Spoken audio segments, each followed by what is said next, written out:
광주형 일자리가 드디어 타결이 되었습니다. 작년 연말 12월 달에 이제 협상이 난항을 겪으면서 이제 타결되지 못했는데 이제 설을 앞두고 전격적으로 타결되었습니다.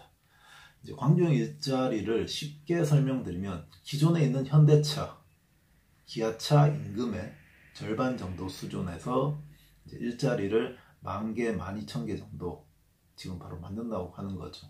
공장을 짓고 현대차를 만드는데 임금을 절반 정도로 줄이되 정부나 지자체에서 주거라든지 뭐 육아, 문화 이런 곳에 이제 어느 정도 지원을 해주면서 일자리를 만드는 겁니다. 지금 현대차의 임금이 도요타 세계 1등 업체죠. 도요타보다 더 많다는 거예요. 이제 현대차가 거의 세계 최고 수준의 임금을 국내 현대차 공장의 이제 노동자들이 세계 최고 수준의 임금을 이제 받다 보니까 현대차 입장에서도 지금 순이익이나 영업이익이 많이 떨어졌죠.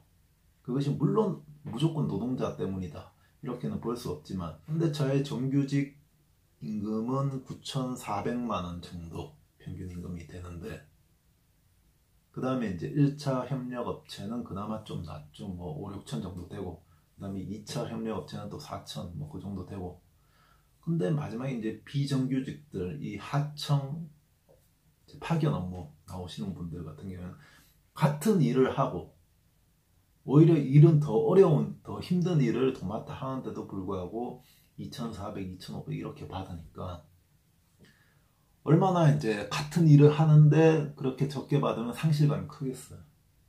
같이 일하는 입장에서 이런 것을 좀 개선시키려고 하면 이 현대차 노조 눈치 보고 노조 때문에 다른 분들은 다 피해를 보는 거예요. 이게 노조도 이거 따로 하잖아요. 노사도. 정말 정규직, 이 귀족 노조가 또 파업하는 거 있고 그리고 또 정말 하청업체 직원들 저임금 노동자들도 또 노조하는 것도 따로 있고 이 같은 노동자지만 서로 다른 성격의 이 파업을 하는 거죠. 이런 부분이 정말 사회 갈등, 임금 격차는 사회 갈등을 불러일으키는데 이것을 어느 정도 좀 해결하려면 예전에 노무현 대통령께서 이제 정규직 노동자들 좀 손해 좀 보고 그리고 비정규직 노동자들을 좀 임금을 올려서 어느 정도 맞추자 이렇게 제안도 했지만 사실 그게 쉽지 않죠.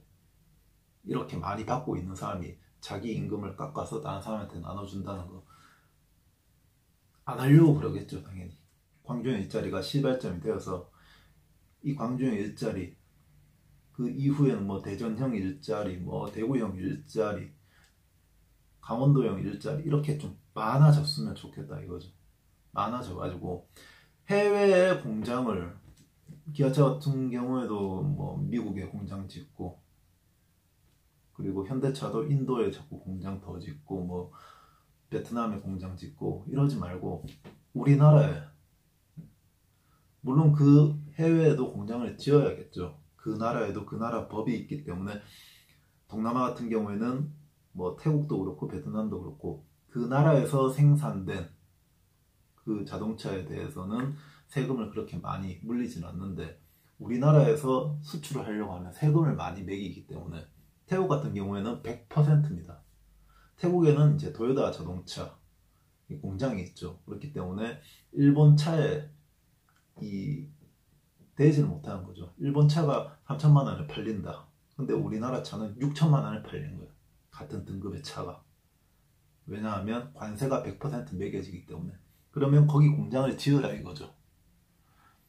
해외에서 공장을 지으면 해외 노동자 값싼 인력으로 자동차 만들어서 이렇게 이제 자동차 회사에서도 어쩔 수 없는 그런 선택을 하게 되는데 우리나라에 좋은 인력들이 있으니까 이런 이제 광주형 일자리를 토대로 해서 해외 공장 이전을 좀 방지하고 우리나라 자동차 생산율이 계속해서 떨어지고 있으니까